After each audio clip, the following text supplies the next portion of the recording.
ಪ್ರೀತಿಯ ವಿದ್ಯಾರ್ಥಿಗಳೇ, ನಾವು ಕಳೆದ ಅವಧಿಯಿಂದ ಭಾರತಕ್ಕೆ ಐರೋಪ್ಯರ ಆಗಮನ ಎಂಬ ವಿಷಯದ ಕುರಿತು ನಾವು ಅಧ್ಯಯನವನ್ನು ಮಾಡ್ತಾ ಇದ್ದೀವಿ.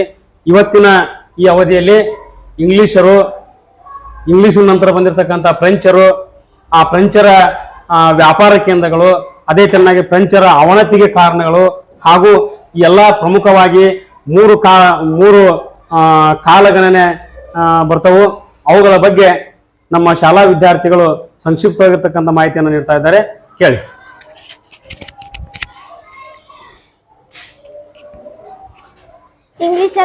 ನಾನು ಇಂಗ್ಲಿಷರ ಬಗ್ಗೆ ಒಂದಿಷ್ಟು ಮಾಹಿತಿಯನ್ನು ಹೇಳ್ತೇನೆ. ಇಂಗ್ಲಿಷರು ಶಾಂತಿಯುತ ವ್ಯಾಪಾರವೇ ತಮ್ಮ ನೀತಿ ಎಂಬುದನ್ನು ಮೊದಲಿನಿಂದ ಅನುಸರಿಸಿಕೊಂಡು ಬಂದರು. ಆದರೆ ಭಾರತದ ಹದಗೆಟ್ಟ ರಾಜಕೀಯ ಪರಿಸ್ಥಿತಿ ಅನುಕೂಲ ಪಡೆದು ರಾಜಕೀಯ ಸಾರ್ವಭೌಮತ್ವವನ್ನು ಸ್ಥಾಪಿಸಿದರು. ಇಂಗ್ಲೆಂಡಿನ ವರ್ತಕರು ಪೂರ್ವ ದೇಶಗಳೊಂದಿಗೆ ವ್ಯಾಪಾರ ಸಂಪರ್ಕ ಹೊಂದಲು ಬಯಸಿ ಸಾಮಾನ್ಯ ಶಕ 1600ರಲ್ಲಿ ಈಸ್ಟ್ ಇಂಡಿಯಾ ಕಂಪನಿಯನ್ನು ಸ್ಥಾಪಿಸಿದರು. ಎಲಿಜಬೆತ್ ರಾಣಿಯ ಅನುಮತಿ ಪಡೆದು ಭಾರತದೊಂದಿಗೆ ವ್ಯಾಪಾರ ಮಾಡಲು ಅನುಮತಿ ಪಡೆದರು. ಪ್ರಾರಂಭದಲ್ಲಿ ಈಸ್ಟ್ ಇಂಡಿಯಾ ಕಂಪನಿಯ ಹಡಗುಗಳು ಸೂರತ್ ಬಂದರಿನಲ್ಲಿ ತಂಗುತ್ತಿದ್ದವು. ಸರ್ ಥಾಮಸ್ ರೋ ಸಾಮಾನ್ಯ ಶಕ 1615ರಲ್ಲಿ ಮೊಘಲ ಚಕ್ರವರ್ತಿ ಜಂಗ್ವಾಗರನ ಆಸ್ಥಾನಕ್ಕೆ ಭೇಟಿ ನೀಡಿ ಸೂರತ್ನಲ್ಲಿ ವ್ಯಾಪಾರ ಮಾಡಲು ಅನುಮತಿ ಪಡೆದನು. ನಂತರ ಆಗ್ರಾ, ಅಹಮದಾಬಾದ್ ಮತ್ತು ಬ್ರೋಚ್ಗಳಲ್ಲಿ ತಮ್ಮ ವ್ಯಾಪಾರ ಕೇಂದ್ರಗಳನ್ನು ಸ್ಥಾಪಿಸಿದರು. ಅನಂತರ ಮದ್ರಾಸ್, ಕಲ್ಕತ್ತಾ ಮತ್ತು ಮುಂಬೈನಲ್ಲಿಯ ತಮ್ಮ ವ್ಯಾಪಾರದ ಮಳಿಗೆಗಳನ್ನು ಸ್ಥಾಪಿಸಿದರು. ಕಾಲಕ್ರಮೇಣ ಈಸ್ಟ್ ಇಂಡಿಯಾ ಕಂಪನಿಯ ಲಾಭವು ಗಣನೀಯವಾಗಿ ಹೆಚ್ಚುತ್ತಾ ಹೋಯಿತು. ಮೊಘಲ ಚಕ್ರವರ್ತಿ ಫರೂಕ್ ಸಿರಿಯಾನಿಂದ ಬಂಗಾಳ ಪ್ರಾಂತ್ಯ ಮತ್ತು ಸೂರತ್ನಲ್ಲಿ ಸುಖರಹಿತ ವ್ಯಾಪಾರ ಮಾಡುವ ಪರವಾನಗಿಯಾದ ದಸ್ತಗಳನ್ನು ಪಡೆದರು. ಇವುಗಳ ಸಹಾಯದಿಂದ ಇಂಗ್ಲಿಷರು ದೇಶೀಯ ವ್ಯಾಪಾರಗಳಿಗಿಂತ ಹೆಚ್ಚು ಶಕ್ತಿವಂತರಾದರು. ಬ್ರಿಟಿಷರು ತಮ್ಮ ಪ್ರಾಬಲ್ಯವನ್ನು ಹೆಚ್ಚಿಸಿಕೊಳ್ಳಲು ತಮ್ಮ ವಸತಿ ಪ್ರದೇಶದ ಸುತ್ತಲೂ ಕೋಟೆಗಳನ್ನು ಕಟ್ಟಿಸಿದರು. ಕೋಟೆಗಳ ರಕ್ಷಣೆಗಾಗಿ ಸೈನಿಕರು ಮದ್ದುಗುಂಡುಗಳನ್ನು ಇಟ್ಟುಕೊಳ್ಳಲು ಆರಂಭಿಸಿದರು. ಬಹುಬೇಗ ಇಂಗ್ಲಿಷರ ಸೇನಾಬಲವು ಬಲಿಷ್ಠವಾಗಿ ಬೆಳೆಯಿತು.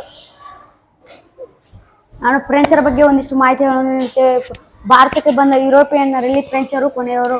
1664ರಲ್ಲಿ ಫ್ರೆಂಚ್ ಈಸ್ಟ್ ಇಂಡಿಯಾ ಕಂಪನಿಯನ್ನು ಸ್ಥಾಪಿಸಿದರು. ಫ್ರೆಂಚರು ತಮ್ಮ ವ್ಯಾಪಾರ ಕೋಟೆಯನ್ನು 1668ರಲ್ಲಿ ಸೂರತ್ನಲ್ಲಿ ತೆರೆದರು. ಭಾರತದ ನಾನಾ ಭಾಗಗಳಲ್ಲಿ ಫ್ರೆಂಚರು ತಮ್ಮ ವ್ಯಾಪಾರ ಕೇಂದ್ರಗಳನ್ನು ತೆರೆದರು. ಫ್ರೆಂಚರ ವ್ಯಾಪಾರ ಕೇಂದ್ರಗಳನ್ನು ಹೇಳುತ್ತೇನೆ. ಪಾಂಡಿಚೇರಿ, ಮಚಲಿಪಟ್ಟಣ, ಕಲ್ಲಿಕೋಟೆ, ಮಾಯೆ, ಹಾರೇಕಲ್ ಮತ್ತು ಚಂದ್ರನಗರಗಳಲ್ಲಿ ಫ್ರೆಂಚರು ತಮ್ಮ ವ್ಯಾಪಾರ ಕೇಂದ್ರಗಳನ್ನು ತೆರೆದರು. ಪಾಂಡಿಚೇರಿ ಫ್ರೆಂಚರ ರಾಜಧಾನಿಯಾಗಿತ್ತು. ನಾನು ಫ್ರೆಂಚರ ಅವನತಿಗೆ ಕಾರಣಗಳನ್ನು ಹೇಳುತ್ತೇನೆ. ಭಾರತದಲ್ಲಿದ್ದ ಫ್ರೆಂಚ್ ಸೇನಾ ನಾಯಕರಿಗೆ ಫ್ರಾನ್ಸ್ ಸರ್ಕಾರದ ಪೂರ್ಣ ಬೆಂಬಲವನ್ನು ನೀಡಲಿಲ್ಲ.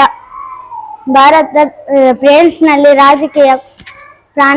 ರಾಜಕೀಯ ಗೊಂದಲ ಮತ್ತು ಕ್ರಾಂತಿಗಳನ್ನು ಕಂಡು ಬಂದವು. ಇದು ಭಾರತದಲ್ಲಿ ಅವರ ಅವನತಿಗೆ ಕಾರಣವಾಯಿತು.